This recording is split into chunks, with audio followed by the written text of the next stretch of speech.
আজ একটা পুজোর ইনভাইটেশন ছিল, যেটাতে গিয়েছিলাম আমি, আমার মেয়ে মোনামি, আর সাথে গেছিলো আমার কাকিমা। তো আমরা তিনজনে মিলেই গেছিলাম। প্রথমে মন্দির দর্শন তোমাদেরকে করিয়ে দিলাম, তারপরে এখন আমরা যাচ্ছি ওপরে। তো ওপরে দোতলায় যাচ্ছি এখন।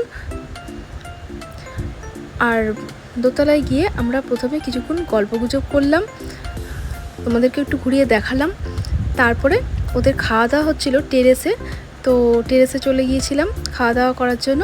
প্রথমেই দিয়েছিল খিচুড়ি, আর তার সাথে ছিল বাঁধাকপি তরকারি, যেটা খেতে অসাধারণ ছিল। তারপরে দিয়েছিল ভেজ বিরিয়ানি, যেটার মধ্যে সয়াবিন দিয়েছিল, আর তার সাথে ছিল পনির মাঞ্চুরিয়ান। দুটোর কম্বিনেশান তো জাস্ট ফাটাফাটি ছিল। তার সাথে অবশ্যই স্যালাডও ছিল।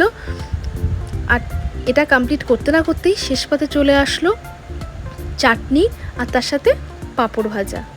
ব্যাস খেয়ে দিয়ে বাড়ি চলে এলাম।